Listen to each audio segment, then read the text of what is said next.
மொத்த குடும்பம் மாப்பிள மாதிரி ரெடியாகிற இந்த கல்யாணம் ராம்ராஜ் கல்யாணம்.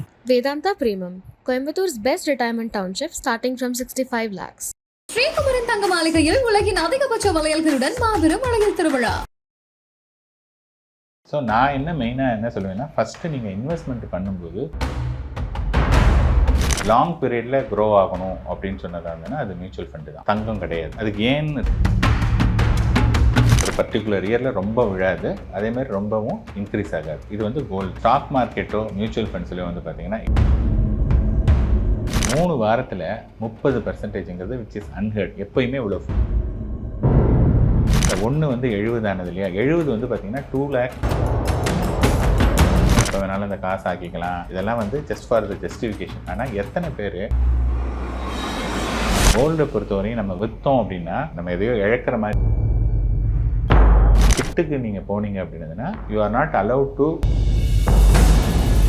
எல்லாரையும் என்கரேஜ் பண்ணணும் அப்படின்ட்டு நிறைய ஃபண்ட் ஹவுஸில் வந்து 100 rupees இந்த மாதிரி ஏற்ற இறக்கம் இருக்கோ அதை வந்து அவங்க சொல்லணும். இதை சொல்லக்கூடிய ஒரே ஒரு இன்வெஸ்ட்மெண்ட். ஃபார் எக்ஸாம்பிள், நீங்கள் ஒரு 10 லட்ச ரூபாய்க்கு வாங்கியிருக்கீங்க, இன்றைக்கி போய் கேட்குறீங்க, அது 20 லட்ச ரூபா அப்படின்னு சொல்கிறாங்க. நீங்கள் சேல் பண்ணுறதுக்கு நீங்கள் போனீங்கன்னா யாருமே உங்களுக்கு 20 லட்ச ரூபா. டிவியில் பார்த்தீங்கன்னாலும் மியூச்சுவல் ஃபண்ட் சரியானது, அதனால் வந்து நம்மளும் மியூச்சுவல் ஃபண்டு இன்வெஸ்ட் பண்ணலாம் அப்படின்ட்டு நிறைய பேர் வந்து ஒரு வெரைட்டி ரைஸ், ஒரு கர்ட் ரைஸ், உங்கள் வயிறு வந்து ஃபில் ஆகிடும். இது வந்து உங்களுடைய தேவை. விருப்பங்கிறது பிரியாணி. சார், இன்றைக்கி நிறைய சேவிங்ஸ் நமக்கு வந்து ஆப்ஷன்ஸ் இருக்குது. இப்போ மியூச்சுவல் ஃபண்ட்ஸ் வந்துருச்சு, எஸ்ஐபி வந்துருச்சு, இப்போ கோல்டு. இப்போ இதில் இருக்கக்கூடிய அந்த கேட்டகரைஸ் பண்ணிங்கன்னா எதை ஃபஸ்ட்டு வைப்பீங்க? அந்த மாதிரி என்கிட்ட கொஞ்சம் மணி இருக்குது, அந்த மணி வந்து லாங் பீரியடில் க்ரோ ஆகணும் அப்படின்னு சொன்னதாக இருந்ததுன்னா அது மியூச்சுவல் ஃபண்டு தான், தங்கம் கிடையாது. அதுக்கு ஏன் ரீசன் சொல்கிறேன். இப்போ வந்து அன்சர்டனிட்டி வந்து எப்பப்பெல்லாம் வந்து இந்தியாவிலையோ அல்லது குளோபலோ இருக்கும்போது ஆட்டோமேட்டிக்காக அந்த கோல்டு ப்ரைஸ் வந்து வில் ஷூட் அப். அன்சர்டனிட்டினா என்ன? Most of the period certain, எப்பயோ ஒரு பீரியட் தான் அன்சர்டன். அதனால் அன்சர்டனிட்டிங்கிறது நீண்ட காலம் நிலச்சி நிற்காது, அது கொஞ்சம் பீரியடில் தான் இருக்கும். அப்போ இது ஷூட் அப் ஆன ப்ரைஸ் வந்து ஆட்டோமேட்டிக்காக கம்மியாகும். இங்கே வந்து கோல்டு வந்து என்னென்னா, gold is not producing anything, just supply அந்த டிமாண்டு. இதை மீட் அவுட் பண்ணி தான் வந்து கோல்டுடைய ப்ரைஸ் வந்து இன்க்ரீஸோ டிக்ரீஸோ ஆகுது. Contrary to the mutual fund அப்படின்னதுன்னா, மியூச்சுவல் ஃபண்ட்ஸில் வந்து அண்டர்லைங் அசெட்ஸ் வந்து ஸ்டாக், அது வந்து ஒரு கம்பெனியுடைய பெர்ஃபார்மன்ஸ். எக்ஸாம்பிளுக்கு சொல்கிறேன், இது வந்து ஸ்டாக் டிப் கிடையாது. இப்போ வந்து ஜொமேட்டோ அப்படிங்கிற ஒரு கம்பெனி 10-12 வருஷத்துக்கு முன்னாடி தான் அந்த கம்பெனியே வந்தது. இப்போ லாஸ்ட் 2 இயர்ஸ்க்கு முன்னாடி அது ஸ்டாக் மார்க்கெட்டில் லிஸ்ட் ஆகிருக்கு. இப்போ அந்த கம்பெனியுடைய வேல்யூ வந்து பார்த்திங்கன்னா மோர் தென் 2 lakh crore. 5 வருஷத்துக்கு முன்னாடி யாரோ ஒருத்தர் ஒரு ஐடியா, இது மாதிரி எல்லோரும் 2 பேரும் வேலை பார்க்குறாங்க, டக்குன்னு வீட்டுக்கு வந்தோன்னா உட்காந்து இன்னொருத்தவங்க சமைச்சு ரெடி ஆகிறதுக்கு இருக்குது. அந்த சமயத்தில் ஒரு கன்வீனியன்ஸ்க்காக இது இருக்கும் அப்படின்ட்டு பண்ணாங்க. இன்றைக்கி அதோடு இல்லாமல் அவங்க இன்னும் நிறைய ஜெப்டோ, இந்த பிளிங்கின் இதெல்லாம் வந்துட்டதுக்கப்புறமா என்ன ஆச்சுன்னா, நீங்கள் சமைச்சிட்டே இருக்கும்போது பருப்பு இல்லையா, உடனே நீங்கள் மெசேஜ் பண்ணிங்கன்னா அடுத்த 10 நிமிஷத்தில் பருப்பு வந்துடும். காய்கறினா அடுத்த ஒரு 10 மினிட்ஸில் வந்துடும். ஸோ இந்த கன்வீனியன்ஸ்லாம் வந்து ஆட்டோமேட்டிக்காக வந்துட்டுருக்கு. ஸோ ஒரு க்ரோத் அப்படிங்கிறது வந்து அது வந்து ஏதோ ஒரு ப்ரொடியூஸ் பண்ணுது, அதனால வந்து நிறைய பேருக்கு வேலை வாய்ப்பு இருக்குது, அதனால இந்த கம்பெனியுடைய வேல்யூ வந்து ஜாஸ்தி ஆகுது. ஸோ அந்த மாதிரியான இன்வெஸ்ட்மெண்ட் வந்து பார்த்திங்கன்னா கண்டினியூஸாக க்ரோ ஆகும். ஸோ நம்ம வந்து மியூச்சுவல் ஃபண்டில் என்ன பண்ணுறோன்னா, அந்த அண்டர்லைங் அசெட்ஸ் வந்து இந்த மாதிரியான ஸ்டாக்ஸ், அங்கே வந்து சப்ளை அண்ட் டிமாண்ட்லாம் கிடையாது, it's a pure growth. So growth தான் வந்து ஃப்யூச்சரில் வந்து நமக்கு அதிகமான ரிட்டர்ன் கொடுக்குமே ஒழிய இந்த சப்ளை அண்ட் டிமாண்ட் வந்து கொடுக்காது. அதனால தான் நாங்கள் என்ன சொல்கிறோன்னா, மியூச்சுவல் ஃபண்ட்ஸில் வந்து நீங்கள் நிறைய மணி வந்து ஜென்ரேட் பண்ண முடியும் அப்படின்ட்டு. சார், கொஞ்சம் ப்ராக்டிக்கலாக ஒரு அமௌண்ட்டை வச்சு சொன்னால் தான் மக்களுக்கு புரியும் அப்படிங்கிறதுனால பர்சன்டேஜ் வாரியாக இப்போ கோல்டும் மியூச்சுவல் ஃபண்டே நம்ம எடுத்துக்கிறோம். மியூச்சுவல் ஃபண்டில் இருக்கக்கூடிய அந்த ஹைக் இருக்கு இல்லையா, அது ரிட்டர்னோடைய ஹைக்கும் கோல்டில் இருக்க ரிட்டனோட ஹைக்கும் கைண்ட் ஆஃப் ஒரு கேஸ் ஸ்டடி மாதிரி உங்களால் சொல்ல முடியுமா? கோல்டுடைய ப்ரைஸ் மூவ்மெண்ட் வந்து கம்மியாக இருக்கும், அதாவது ரொம்ப ஒரு பர்டிகுலர் இயரில் ரொம்ப விழாது, அதேமாதிரி ரொம்பவும் இன்க்ரீஸ் ஆகாது. இது வந்து கோல்டு. ஆனால் ஸ்டாக் மார்க்கெட்டோ மியூச்சுவல் ஃபண்ட்ஸ்லையோ வந்து பார்த்திங்கன்னா ஏதாவது ஒரு அன்சர்டனிட்டி ஈவெண்ட் வந்ததுன்னா பயங்கரமாக கீழே விழும். இப்போ நான் 2 ஈவெண்ட் எடுத்துக்கிறேன். ஒன்று வந்து 2008 வருஷம் குளோபல் ஃபினான்ஷியல் க்ரைசிஸ் அப்படின்னு சொல்லிட்டு, அப்போ வந்து பார்த்திங்கன்னா 2008 ஃபஸ்ட்டு டைம் வந்து சென்செக்ஸ் வந்து 21,000 பாயிண்ட்டு ஜனவரி மாதம் வந்தது. அங்கேருந்து மார்ச் 2009 14 மந்த்ஸு அந்த குளோபல் ஃபினான்ஷியல் க்ரைசிஸ் ஃபுல்லாக நீடிச்சுது. அப்போ தான் இந்த சத்தியம் ஸ்கேம் இதெல்லாம் வேறு வந்தது. அந்த பீரியடில் என்னென்னா 21,000லேருந்து சென்செக்ஸ் உடைய லெவல் வந்து பார்த்திங்கன்னா 8160, 8000 லெவலுக்கு வந்து சென்செக்ஸ் வந்து இறங்கிடுச்சு. அப்போ வந்து கிட்டத்தட்ட 55% வந்து சென்செக்ஸ் உடைய ஃபால். அதுக்கப்புறமா நம்ம வந்து மிட் கேப் ஸ்மால் கேப்லாம் சொல்லுவோம். மிட் கேப்புடைய ஃபால் வந்து பார்த்திங்கன்னா ஒரு 60% இருந்தது. ஸ்மால் கேப் வந்து 70% வரையும் ஸ்மால் கேப் வந்து கீழே விழுந்தது. அதாவது மார்ச் 2009 நவம்பர் 2010 18 மந்த்ஸில் திருப்பி வந்து இந்த 8160 வந்தது பார்த்திங்களா, அது 21,000 திரும்பி வந்துடுச்சு. ஸோ இது வந்து அந்த ஒரு பீரியட். இப்போ வந்து என்ன ஆச்சுன்னா, ரீசெண்டாக கோவிட் போது மார்ச் 2 2020 சென்செக்ஸ் இருந்த பாயிண்ட்லேருந்து 23 மார்ச் 2020 எக்ஸாக்டாக 3 வீக்ஸில் 30% ஃபால். 3 வாரத்தில் 30%ங்கிறது விச் இஸ் அன்ஹெர்ட். எப்போயுமே இவ்வளோ ஃபால் வரல. ஏன்னா அந்த கோவிடுங்கிறது it's not a one particular country phenomena, it's a world wide. Global financial crisis வந்தால் கூட அந்த ஒரு ஃபினான்ஷியல் இது மட்டும்தான் இருந்தது வழியே பாக்கி விஷயங்கள்லாம் நல்லா தான் இருந்தது. ஆனால் கோவிட்ங்கிறது வந்து அக்ராஸ் த வேர்ல்டு எல்லாரையுமே வந்து அஃபெக்ட் பண்ணது அப்படிங்கிறதுனால தான் அவ்வளோ கீழே வந்தது. அதே சமயத்தில் என்னென்னா, நீங்கள் ஃபார் எக்ஸாம்பிள் 1 லட்ச ரூபா வந்து மார்ச் 2 2020 நீங்கள் இன்வெஸ்ட் பண்ணியிருந்தீங்கன்னா 1 லட்சம் வந்து என்ன ஆச்சுன்னா 3 வாரத்தில் 70,000 ஆயிடுச்சு. ஆனால் எக்ஸாக்டாக 1 இயர் 22 மார்ச் 2021 பார்த்தீங்கன்னா அந்த 1 வந்து 70 ஆனது இல்லையா, 70 வந்து பார்த்தீங்கன்னா 2,10,000 ஆயிடுச்சு. ஒரு 3 வீக்ஸில் வந்து ஆக்சுவலி டபுளே ஆயிடுச்சு அந்த பீரியடில். அதனால் இங்கே என்ன பார்க்கணும் அப்படின்னதுன்னா, இந்த வாலட்டிலிட்டி வந்து ஜாஸ்தியாக இருக்கும். இந்த வாலட்டிலிட்டி வந்து இனிஷியல் பீரியடில் வந்து நீங்கள் இப்போ தான் ஃபஸ்ட்டு தடவை இன்வெஸ்ட் பண்ணும்போது அந்த வாலட்டிலிட்டி உங்களை பெருசாக பாதிக்கும். அதே இது வந்து ஒரு 3 இயர்ஸ் 5 இயர்ஸ் மாதிரி நீங்கள் அதில் ஸ்டேயிங் இன்வெஸ்டட் அப்படின்னதுன்னா தென் ஆட்டோமேட்டிக்காக அந்த வாலட்டிலிட்டிலாம் வந்து சப்சைட் ஆகிடும். இப்போ வந்து பார்த்திங்கன்னா சென்செக்ஸுங்கிறது வந்து 1979-80 ஆரம்பிக்கப்பட்ட மும்பை பங்கு சந்தையுடைய குறியீட்டு எண் வந்து 100. இன்றைக்கி வந்து பார்த்தோன்னா இட் இஸ் ட்ரேடிங் அரௌண்ட் 79,000. இது வந்து 86,000 வரையும் போயிட்டு இன்றைக்கி 79,000 வந்திருக்கு. அதாவது என்னென்னா லாஸ்ட்டு 45 இயர்ஸில் எவ்வளவு மடங்கு வந்திருக்குன்னா 800 மடங்கு குரோ ஆகிருக்கு. இதை வந்து நீங்கள் காம்பவுண்டிங்கில் எடுத்துட்டிங்கன்னா 15%. இந்த காம்பவுண்டிங் கோல்டு கொடுக்கல, புரியுதுங்களா? கோல்டு வந்து என்ன ஆச்சுன்னதுன்னா 2020 கோல்டு நல்ல பீக்கு வந்தது, அதுக்கப்புறமா ரொம்ப டல்லாக இருந்தது. இப்போ ரீசெண்டாக லாஸ்ட்டு ஒரு 1 இயரில் வந்து பார்த்திங்கன்னா ஒரு 25-30% வந்திருக்கு. கோல்டு நம்ம இன்வெஸ்ட் பண்ணும்போது நம்ம மெயினாக என்ன பார்க்குறோன்னா, அது ஒரு எமோஷ்னல் விஷயமாக பார்க்குறோம். சொல்கிறது மட்டும் வந்து பார்த்திங்கன்னா எப்போ வேணாலும் அந்த காசு ஆக்கிக்கலாம், எங்களுக்கு வந்து இம்மீடியட்டாக தேவைக்கு, இதெல்லாம் வந்து ஜஸ்ட் ஃபார் த ஜஸ்டிஃபிகேஷன். ஆனால் எத்தனை பேர் நான் வாங்கினேன், இப்போ கோல்டு நான் வந்து 5,000 ரூபாய்க்கு வாங்கினேன், இன்றைக்கி 7,000 ரூபாய் ஆயிடுச்சு, 40% லாபம், அதை நான் விற்றுட்டு அந்த பைசாவை எடுத்துக்கிறேன் அப்படின்னு பண்ணக்கூடிய ஆளுங்க ரொம்ப ரொம்ப ரொம்ப கம்மி.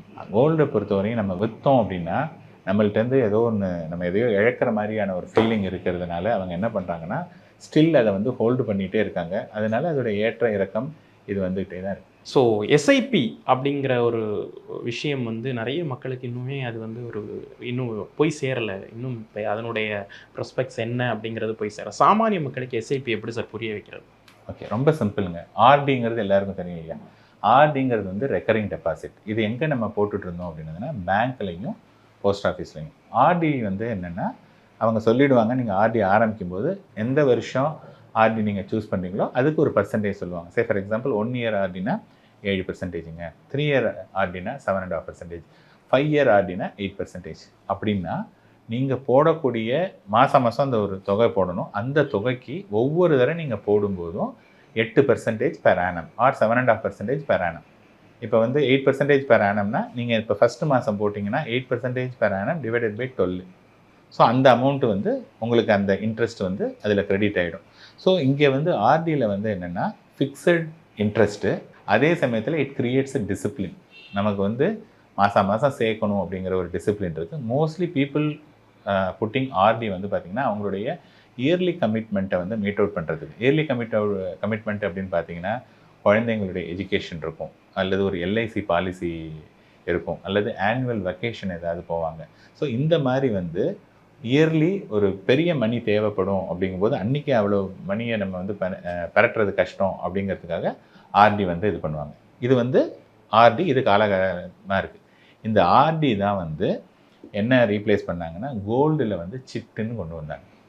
நீங்கள் வந்து பேங்க்கில் போடுறீங்க இல்லையா, பேங்க்கில் போடுற மாதிரி கோல்டில் வந்து நீங்கள் போடுங்க, 2,000 5,000 போடுங்க. 5,000 ரூபா போடுறீங்க அப்படின்னா இன்றைக்கி கிராம் எவ்வளோ ரூபா, இன்றைக்கி கிராம் வந்து 7,000 ரூபா அப்படின்னதுன்னா 7,000 டிவைடட் பை 5,000 இத்தனை கிராம் வந்து உங்களுடைய அக்கௌண்ட்டில் நெக்ஸ்ட் மந்த்து 7200 7200 டிவைடட் பை 5000 எவ்வளோ கிராம். அடுத்த மாதம் கொஞ்சம் கம்மியாக இருக்குது 6500 6500 டிவைடட் பை 5000 இத்தனை gram. So at the end of the year எவ்வளோ கிராம் வந்திருக்கு அது பார்த்துட்டு அதில் என்ன பண்ணுவாங்கன்னா அதை ஒரு என்கரேஜ் பண்ணுறதுக்கு இல்லை செய்கூலி இல்லை சேதாரம் இல்லை அல்லது கம்மியாக பண்ணுறேன் அப்படிங்கிறாங்க. இப்போ நான் கேள்விப்பட்ட வரையும் நிறைய ஜுவல்லர்ஸில் வந்து இந்த மாதிரி சிட்டுக்கு நீங்கள் போனீங்க அப்படின்னதுன்னா you are not allowed to choose any jewellery. சிட்டுக்குன்னே வந்து ஒரு தனியாக ஒரு ஜுவல்லரி வச்சுருக்காங்க, அதுக்குன்னு ஒரு ஸ்டைல், அதுக்குன்னு ஒன்று வச்சுருக்காங்க. ஸோ நீங்கள் வந்து பணத்தை கொடுத்தீங்கன்னா நீங்கள் எது வேணாலும் சூஸ் பண்ணணும் இல்லையா, அவங்க சொல்லக்கூடியது தான் சூஸ் பண்ணணுங்கிறது வந்து இட்ஸ் நாட் இது. பட் இதுதான் நான் கேள்விப்பட்டது, ஏன்னா நான் சிட்டுலாம் போட்டதில் எனக்கு அது தெரியாது. இதே இதுதான் வந்து இப்போ மியூச்சுவல் ஃபண்டில் எஸ்ஐபிங்கிறது வந்து systematic investment plan. Same thing, எப்படி ஆர்டி மாதிரியோ எப்படி தங்கம் மாதிரியோ அதை மியூச்சுவல் ஃபண்டில் வாங்குகிறோம். லைக் வந்து கோல்டு எப்படி மேலே கீழே ஏறிட்டுருக்கோ அதேமாதிரி மியூச்சுவல் ஃபண்ட்ஸில் இன்றைக்கி வந்து நம்ம வாங்கக்கூடிய ஃபண்டுடைய என்ஏவி நெட் அசெட் வேல்யூ 10 ரூபா இருக்குது, நான் 1000 ரூபா போடுறேன் அப்படின்னா எனக்கு வந்து 100 யூனிட். அடுத்த தடவை 11 ரூபா இருக்குன்னா 1000 டிவைடட் பை 11, அப்போ கொஞ்சம் கம்மியான யூனிட்ஸ். இதே மாதிரி நான் வாங்கிட்டே இருக்கேன். ஸோ என்ன ஆகுன்னா நீங்கள் 10 ரூபாய்க்கு ஸ்டார்ட் பண்ணக்கூடிய ஒரு ஃபண்டு ஓவர் பீரியட் 5 இயர்ஸ் 10 இயர்ஸில் வந்து பார்த்திங்கன்னா அது வந்து 20 ரூபா 40 ரூபா 50 ரூபா ஆகிடும். அப்போ நம்ம வாங்கக்கூடிய யூனிட் காஸ்ட் வந்து கம்மியாக இருக்கும், அதே சமயத்தில் நம்ம விற்கும்போது அதோடைய காசு வந்து ஜாஸ்தியாக இருக்கும். ஸோ சிஸ்டமேட்டிக் இன்வெஸ்ட்மெண்ட் பிளான் வந்து compare to RD and gold வந்து ரிட்டர்ன் வந்து கிடைக்கிறதுக்கான சான்சஸ் நிறைய. அதே சமயத்தில் அது வந்து ஒரு டிசிப்ளினை க்ரியேட் பண்ணுது. Mutual fund subject to market ரிஸ்க்னு எல்லா விளம்பரத்துலையும் போடுறப்ப சாமானிய மக்களுக்கு அதை குறித்த ஒரு பயம் இருந்துக்கிட்டே இருக்குது. ஒன்று. ரெண்டாவது வந்து மியூச்சுவல் ஃபண்டு எஸ்ஐபின்னு பேசுகிறப்ப ரொம்ப பெரிய அமௌண்ட்டு நம்ம இன்வெஸ்ட் பண்ணணும், இதெல்லாம் எப்படிப்பா நம்மளால் முடியும், அதை பற்றி எந்த விதமான அது பக்கமே போக வேணாம்ப்பா அப்படின்னு சொல்லக்கூடிய மக்கள் கூட்டம் இங்கே அதிகமாக இருக்காங்க. அப்போது எந்த அளவுக்கு மினிமம்லேருந்து நம்ம வந்து இன்வெஸ்ட் பண்ணலாம்? இப்போ ஒரு 20,000 ரூபாய் சம்பளம் வாங்கக்கூடிய ஒரு நபர்னால மியூச்சுவல் ஃபண்டில் இன்வெஸ்ட் பண்ண முடியுமா, எஸ்ஐபியில் இன்வெஸ்ட் பண்ண முடியுமா? தாராளமாக.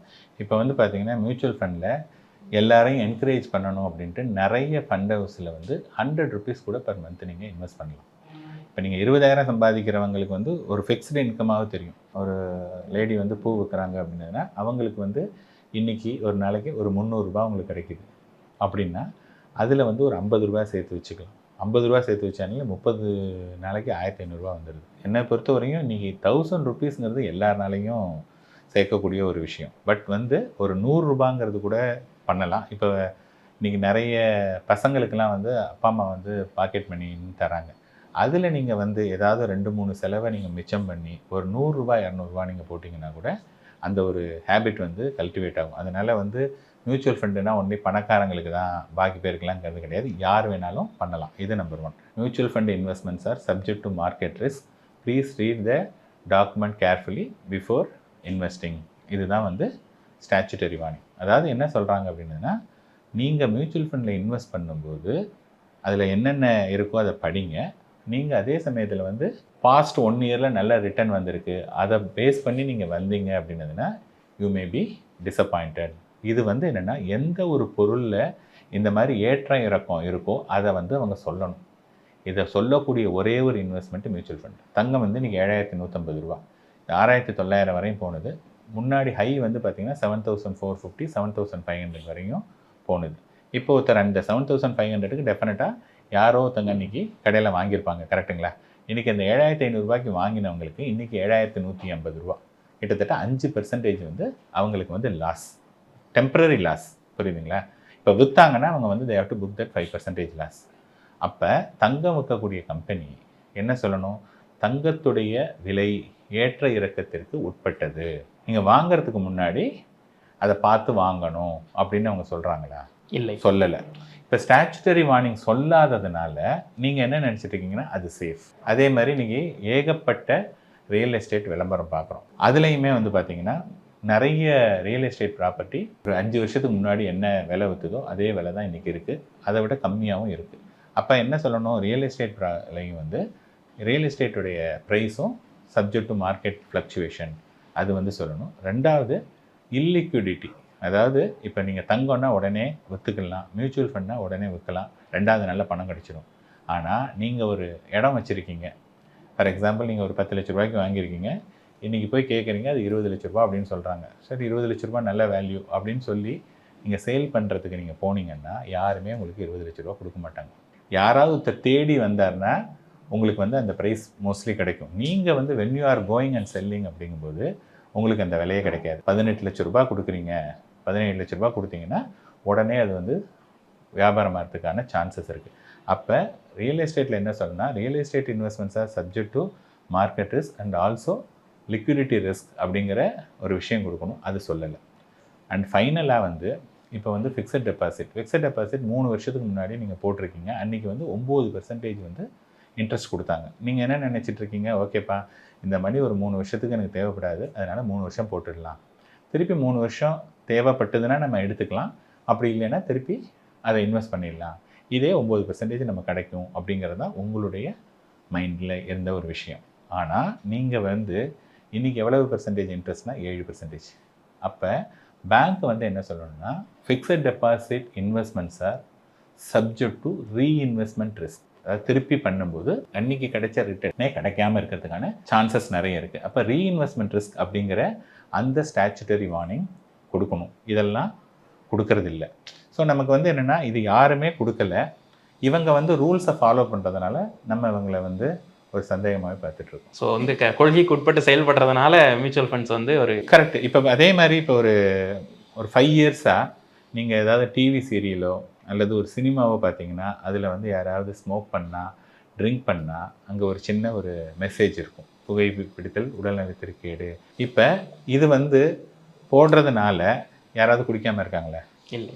கவர்மெண்ட்டை பொறுத்தவரையும் 1,00,000 பேர் பார்த்தா 2 பேருக்கு இது வந்து ஸ்ட்ரைக் ஆகி பண்ணாமல் இருந்தாங்கனாலும் ஓகே அப்படிங்கிறதுக்காக தான் அவங்க பண்ணுறாங்க. ஸோ ஸ்டாச்சுட்டரி வார்னிங் அப்படிங்கிறது இட்ஸ் நாட் பேட். அதில் என்ன இருக்கக்கூடிய ரிஸ்க் ரிவார்டு அப்படின்னு சொல்கிறாங்க, அதுதான் நம்ம எடுத்துக்கணும். சார், இப்போது மியூச்சுவல் ஃபண்ட்ஸ் வந்து ஒரு லாங் ரிட்டர்னுக்கு நம்ம வந்து பிளான் பண்ணுறோம் அப்படின்னா, இந்த விஷயங்களுக்கு வந்து இன்வெஸ்ட் பண்ணி இல்லை கொஞ்சம் கொஞ்சமாக காசை சேமித்து வச்சுட்ருப்பாங்க. நிறைய பேர் வீடு கட்டணும்னு நினைப்பாங்க, நிறைய பேர் கார் வாங்கணும்னு நினைப்பாங்க, ஒரு ஹை எண்ட் கார் வாங்கணும்னு நினைப்பாங்க. ஸோ அவங்களுக்கெல்லாம் மியூச்சுவல் ஃபண்ட்ஸ் வந்து எந்த அளவுக்கு அந்த கோல் அச்சீவ் பண்ணுறதுக்கும் மியூச்சுவல் ஃபண்ட்ஸ் இன்வெஸ்ட்மெண்ட்டுக்கும் உண்டான தொடர்பு இருக்கு இல்லையா, அதை பற்றி சொல்லுங்கள். சரி, நீங்கள் மியூச்சுவல் ஃபண்டில் வந்து இப்போ சிம்பிளாக இப்போ நீங்கள் எல்லோரும் இப்போ நிறைய பேர் மியூச்சுவல் ஃபண்ட் பேசுகிறாங்க. டிவியில் பார்த்தீங்கன்னாலும் மியூச்சுவல் ஃபண்ட் சரியானது அப்படின்னு சொல்கிறாங்க, அதனால் வந்து நம்மளும் மியூச்சுவல் ஃபண்டு இன்வெஸ்ட் பண்ணலாம் அப்படின்ட்டு நிறைய பேர் வந்து மியூச்சுவல் ஃபண்டுக்கு வராங்க. அந்த மாதிரி வர்றவங்களுக்கு வந்து என்னென்னா, ஏதோ ஒரு பாஸ்ட்டில் நல்ல ரிட்டர்ன் கொடுத்துருக்கு, அது உடனே கிடைக்கும் அப்படிங்கிற எண்ணத்தில் தான் வரும்போது அவங்களுக்கு வந்து டிசப்பாயிண்ட் ஆகிடுறாங்க. அதே சமயத்தில் நீங்கள் அதை புரிஞ்சுக்கிட்டு இந்த இன்வெஸ்ட்மெண்ட் வந்து லாங் டேர்மில் நல்ல ரிட்டர்ன் கொடுக்கக்கூடிய ஒரு இன்ஸ்ட்ருமெண்ட் அப்படிங்கிறத நீங்கள் புரிஞ்சுக்கிட்டீங்க அப்படின்னா, உங்களுடைய நீண்ட கால இலக்குகள் என்ன? இப்போ வந்து ஒரு குழந்தைகளுடைய எஜுகேஷன், குழந்தைங்களுடைய மேரேஜு, ரிட்டையர்மெண்ட்டு, ஒரு காரு அல்லது வீடு, அதுக்குன்னு சொல்லிட்டு ஒரு பர்டிகுலர் தொகையை நீங்கள் சேர்த்து வச்சுட்டே இருந்தீங்கன்னா, அப்போ என்ன ஆகும்னா அந்த கோல் தான் உங்கள் கண்ணுக்கு முன்னாடி நிற்கும். அந்த கோல் இல்லை அப்படின்னா நீங்கள் என்ன பண்ணுவீங்கன்னா, இன்வெஸ்ட் பண்ணிகிட்டே இருப்பீங்க. டக்குன்னு ஒரு பணம் வந்த உடனே அந்த மணி எடுத்து வேறு எங்கேயாவது நீங்கள் இன்வெஸ்ட் பண்ணிவிடுவீங்க, அல்லது வேறு ஏதாவது ஒரு பொருளுக்கு யூஸ் பண்ணிவிடுவீங்க. அப்போ அந்த கோலை வந்து மீட் அவுட் பண்ண முடியாது. அதனால் நாங்கள் என்ன சொல்லுவோம்னா, யார் எங்கள்கிட்ட வந்தாலும் நீங்கள் இன்வெஸ்ட் பண்ணுறதுனா எதுக்காக இன்வெஸ்ட் பண்ணுறீங்க? மனுஷனாக பிறந்த ஒவ்வொருத்தருக்கும் ஒரு கோல் வந்து அவனுடைய பிறந்ததுலேருந்தே வரும். அது வந்து அவங்களுடைய ரிட்டையர்மெண்ட் கோல். இப்போ ஒரு இண்டிவிஜுவலுக்கு வந்து கல்யாணம் ஆகலாம், ஆகாமல் இருக்கலாம், குழந்தை இருக்கலாம், இல்லாமல் இருக்கலாம், இதெல்லாம் வந்து வேரி ஆகும். ஆனால் யார் ஒருத்தர் இருந்தாலும் அவங்களுக்கு ரிட்டையர்மெண்ட்டுங்கிறது வந்து கண்டிப்பாக ஒரு கோல். அதனால் ஒருத்தர் வந்தாருன்னா ஃபஸ்ட்டு நாங்கள் ரிட்டையர்மெண்ட் கோல் போட்டுடுவோம். இப்போ தான் வந்து ஒருத்தர் வராரு, வேலைக்கு சேர்ந்தாருன்னா அது பண்ணுவார். இப்போ அவர் வந்து கல்யாணம் ஆச்சு என்னதுன்னா தென் வந்து குழந்தைங்களோட எஜுகேஷன், மேரேஜ், அல்லது அவர் ஒரு கார் வாங்கணும் அப்படின்னதுன்னா அந்த இது. ஸோ நான் என்ன மெயினாக என்ன சொல்லுவேன்னா, ஃபஸ்ட்டு நீங்கள் இன்வெஸ்ட்மெண்ட் பண்ணும்போது தேவை, விருப்பம் அப்படிங்கிற 2 விஷயம் இருக்குது. முதல்ல தேவைக்கு வந்து நீங்கள் இம்பார்ட்டன்ஸ் கொடுங்க. அந்த தேவையை மீறி உங்கள்கிட்ட பணம் இருந்ததுன்னா விருப்பத்துக்கு நீங்கள் இம்பார்ட்டன்ஸ் கொடுக்கலாம். இப்போ நிறைய பேருக்கு வந்து எது முதல்ல பிடிச்சிருக்கு அப்படின்னதுன்னா விருப்பம். இப்போ தான் கல்யாணம் ஆகி 2 குழந்தை இருக்கும், அந்த குழந்தைய படிக்க வச்சு குழந்தைய கல்யாணம் பண்ணி கொடுக்கறதுங்கிறது தேவை, அது இம்பார்ட்டண்ட். ஆனால் அதை விட்டுட்டு வீடு வாங்குகிறேன், காரை வாங்குகிறேன் அப்படின்னு விருப்பத்துக்கு நோக்கி போகும்போது என்ன ஆகும், அதில் போய் மாட்டிப்பாங்க. மாட்டிட்டு இப்போ இதில் இன்வெஸ்ட் பண்ணணும்னா, இல்லை சார் அதில் வந்து அந்த லோன்லேயே அவ்வளோ போகுது, இதில் போகுது, என்னால் சேவ் பண்ண முடியாது. அப்போ நிறைய பேருக்கு தெரியாத ஒரு விஷயம் அல்லது புரிஞ்சிக்காத ஒரு விஷயம் என்னென்னா, இந்த தேவை விருப்பங்கிறத வந்து அவங்களால பிரித்து பார்க்க முடியலை. ஸோ நாங்கள் என்ன சொல்கிறோன்னா, திருப்பி சொல்கிறது வந்து முதல்ல உங்களுடைய தேவை. இப்போ சார் நீங்கள் சொன்னீங்க, எனக்கு வந்து பையனுடைய எஜுகேஷனுக்கு மணி இருக்குது, மேரேஜ்க்கு மணி இருக்குது, என்னுடைய ரிட்டையர்மெண்ட்டுக்கும் சேர்த்துருக்கேன், அதை தவிர என்கிட்ட நிறைய சர்ப்ளஸ் இருக்குது அப்படின்னா நீங்கள் வந்து நார்மல் காரோ ஹை அண்ட் காரோ அல்லது ஒரு வீடோ அப்போ தாராளமாக நீங்கள் போகலாம். பட் அன்ஃபார்ச்சுனேட்லி அந்த மாதிரி இருக்கக்கூடிய ஆளுங்க ரொம்ப ரொம்ப குறைவு. இன்வெஸ்ட்மெண்ட்லேயே தேவை விருப்பம் அப்படிங்கிற ஒரு முக்கியமான விஷயம் இருக்குது. தேவை விருப்பம் வந்து ரொம்ப ரொம்ப இம்பார்ட்டன்ட். தேவை தான் முதல்ல இது. இப்போ அதாவது உங்களுக்கு தேவை மார்னிங் வந்து இப்போ மத்தியானம் லஞ்சு சாப்பிட்ணும், லஞ்சுக்கு வந்து ஒரு வெரைட்டி ரைஸ் ஒரு கர்ட் ரைஸ் இது இருந்ததுன்னா உங்கள் வயிறு வந்து ஃபில் ஆகிடும். இது வந்து உங்களுடைய தேவை. விருப்பங்கிறது பிரியாணி. ஓகே, நான் பிரியாணி சாப்பிடக்கூடாதுன்னு சொல்ல, பட் எவ்ரி டே நீங்கள் பிரியாணியே சாப்பிட்டுட்டு இருந்தீங்க அப்படின்னதுன்னா ஒன்று உடம்புக்கு கெடுதல் and obviously it is very costly. இன்றைக்கி இருக்கக்கூடிய ஒர்க் கல்ச்சரில் சார் ஏர்லி ரிட்டையர்மெண்ட் அப்படிங்கிற ஒரு விஷயம் வந்து நிறைய நம்ம பார்க்குறோம். ஒரு 40-42 வயசு போதும்பா நம்ம வந்து ரிட்டையர் ஆயிடலாம் அப்படின்னு. ஸோ அவங்களுக்கு நீங்கள் சொல்லக்கூடிய ஃபைனான்ஷியல் சஜஷன் என்ன சார்? இந்த ஏர்லி ரிட்டையர்மெண்ட் வந்து பார்த்தீங்கன்னா தட்ஸ் கால்டு ஃபயர் அப்படின்னு சொல்லுவாங்க. ஃபினான்ஷியல் இண்டிபெண்டன்ஸ் ரிட்டையர் ஏர்லி, இதுதான் வந்து ஃபயர் அப்படின்னு சொல்கிறது. இப்போ யாரெல்லாம் அந்த ஃபயர் ஸ்டேட்டஸ் அச்சீவ் பண்ணியிருக்காங்கன்னு சொல்கிறாங்களோ அவங்க எல்லாரும் பண்ண ஒரு காமன் பேட்டர்ன் நீங்கள் பார்த்தீங்கன்னா அவங்க அந்த 40 வயசு வரையும் எந்த விதமான லோன்லையும் மாட்டிக்கல. மேக்ஸிமம் லோன் ஒன்று எடுத்திருந்தாங்கன்னா கார் லோன் வேணால் எடுத்திருப்பாங்க. கண்டிப்பாக வீட்டு லோன் வாங்கினீங்கன்னா இந்த ஃபயரை நீங்கள் அச்சீவ் பண்ணவே முடியாது. அதர்வைஸ் நீங்கள் கண்ணாபுரன் பயங்கரமான ஏர்னிங் பொட்டன்ஷியல் இருக்கலாம் அப்படின்னா தான் பண்ண முடியும். காமன் மேன் இப்போ நான் வந்து என்ன சொல்லுவேன்னா, என்கிட்ட நீங்கள் இப்போ தான் வேலைக்கு சேர்ந்து ஒரு 23-25 வயசில் என்கிட்ட வந்தீங்கன்னா 40 வயசில் நான் உங்களுக்கு ரிட்டையர்மெண்ட் கொடுத்துருவேன். அதாவது 40 வயசில் ரிட்டையர்மெண்ட் இன் த சென்ஸ் அந்த 15 இயர்ஸில் I will make you to invest 50% of your salary. இப்போ என்ன ஆகுதுன்னா இந்த 50% எங்கே போகுதுன்னா வீட்டுக்கு போயிடுது. புரியுதுங்களா? அதை தான் நம்ம இங்கே வந்து டைவர்ட் பண்ணுறோம். ஸோ இப்போ என்னன்னா அந்த ஃபஸ்ட்டு 15 இயர்ஸில் அதை சேர்த்துட்டோம் அப்படின்னதுன்னா நமக்கு வந்து காம்பவுண்டிங் வந்து நமக்கு அவ்வளோ வருஷம் கிடைக்கிது. இந்த ஃபஸ்ட்டு 15 இயர்ஸில் நம்ம இதில் கடனில் மாட்டிக்கிட்டோம் அப்படின்னதுன்னா அதுக்கப்புறம் இந்த காம்பவுண்டிங் ஆஃப் 15 இயர்ஸை நம்ம வந்து லூஸ் பண்ணிடுறோம். புரியுதுங்களா? அதனால தான் நாங்கள் என்ன சொல்கிறோன்னா ஃபஸ்ட்டு 15 இயர்ஸ் மேக்ஸிமம் அக்ரெசிவாக சேவ் பண்ணுங்கள். இப்போ அக்ரெசிவாக சேவ் பண்ணிட்டீங்க அப்படின்னாலே உங்களுக்கு வந்து ஏதாவது என்ன சொல்லுவாங்கன்னா anything you practice 21 days that will become your habit அப்படிங்கிறாங்க. நீங்கள் 15 வருஷம் அக்ரெசிவாக சேவிங் அண்ட் இன்வெஸ்ட் மோடில் போயிட்டீங்கன்னா உங்களுக்கு வந்து இந்த ஸ்பெண்டிங் அப்படிங்கிறதே வந்து அப்படி அந்த ஒரு இதுவே உங்களுக்கு அந்த அர்ஜே இருக்காது. ஸ்பெண்ட் பண்ணுவீங்களே ஒழிய எதை பார்த்தாலும் ஸ்பெண்ட் பண்ணணும் அப்படிங்கிறது கிடையாது. ஒரு பணம் வந்ததுன்னா your mind is more towards saving and investment rather then spending. So இப்போ வந்து 40 வயசு ஆனதுக்கப்புறமா நீங்கள் வந்து அதுக்கப்புறம் யூ ஆர் நாட் ஜீரோ. உங்களுக்கு பிடிச்ச வேலையை நீங்கள் பார்க்கலாம். ஏன்னா இந்த மணி 40 வருஷம் வரை நீங்கள் சேர்த்தது வந்து ஒரு ஃபேமிலியை ரன் பண்ணுறதுக்கு லேட்டஸ்டே 50,000 75,000னா அந்த பணம் வந்து ஆட்டோமேட்டிக்காக எவ்ரி மந்த்து உங்களுக்கு வர்றதுக்கான ஒரு ப்ரொவிஷன் நம்ம க்ரியேட் பண்ணிட்டோம். அது மாதிரி இருந்ததுன்னா உங்கள் ஃபேமிலியில் ஒய்ஃபோ பசங்களோ ஒன்றும் பெருசாக டிஸ்டர்ப் பண்ண மாட்டாங்க. ஏன்னா அவங்களுக்கு தேவையான மணி வந்து கிடைச்சிருச்சு. அப்போ நீங்கள் வந்து நிறைய விஷயங்களை வந்து நீங்கள் பர்சீவ் பண்ணலாம். ஏன் இந்த ஃபயர் வந்து இப்போ பேசுகிறாங்க, நம்மளுடைய அப்பா அம்மா அல்லது தாத்தா பாட்டி காலத்திலலாம் பேசலை அப்படின்னதுன்னா அந்த பீரியடில் வந்து பார்த்தோன்னா ஃபர்ஸ்ட் ஆஃப் ஆல் ஆப்பர்ச்சுனிட்டி ரொம்ப ரொம்ப கம்மி. நம்பர் 1. நம்பர் 2 வந்து பார்த்தீங்க அப்படின்னா ஆப்பர்ச்சுனிட்டி இல்லாதனால ஆஸ்பிரேஷன் வந்து பெருசாக அவங்களுக்கு கிடையாது. இன்றைக்கி வந்து பார்த்தோங்கன்னா எல்லோரும் தேர் ஆஸ்பைரிங் எவ்ரி திங். இன்றைக்கி வந்து முன்னாடி நான் சின்ன பையனாக இருக்கும்போதெல்லாம் வந்து ஒரு தாத்தா பாட்டி வீட்டுக்கு வந்து வெக்கேஷனுக்கு போனாலே ஒரு பெரிய விஷயம், அதே ஒரு லக்ஸுரி. நிறைய பேருக்கு அந்த ஒரு ஆப்பர்ச்சுனிட்டி கிடையாது. இன்றைக்கி பார்த்தோன்னா ஒரு ஆனுவல் லீவ் பார்த்தீங்கன்னா எந்த கண்ட்ரிக்கு போயிட்டு வந்தான். ஸோ இப்போ country people are talking about the country. அப்படி இல்லைனாலும் வந்து வேறு ஒரு ஸ்டேட்டுக்காவது போய் அதை என்ஜாய் பண்ணணும்னு பார்க்குறாங்க. ஸோ இந்த மாதிரி வந்து நிறைய நம்மளுடைய ஆசைகள்லாம் வரும்போது அதுக்கு தீனி போடுறது அப்படின்னதுன்னா இந்த மணி வந்து நமக்கு வேணும். அதனால் ஃபயர் அச்சீவ் பண்ணணும் அப்படின்னதுன்னா டெஃபினட்டாக உங்களுடைய இன்வெஸ்ட்மெண்ட் வந்து மினிமம் ஒரு 50% உங்களுடைய சேலரியில் இருக்கும். நிறைய விஷயங்கள் எங்களோட பகிர்ந்துக்கிட்டீங்க. ரொம்ப நன்றி. நன்றி. மொத்த குடும்பம் மாப்பிள்ள மாதிரி ரெடியாகிற இந்த கல்யாணம் ராம்ராஜ் கல்யாணம். Vedanta Premium, Coimbator's best retirement township starting from 65 lakhs. Sri Kumaran தங்க மாளிகையில் உலகின் அதிகபட்ச வளையல்களுடன் மாபெரும் அழகில் திருவிழா.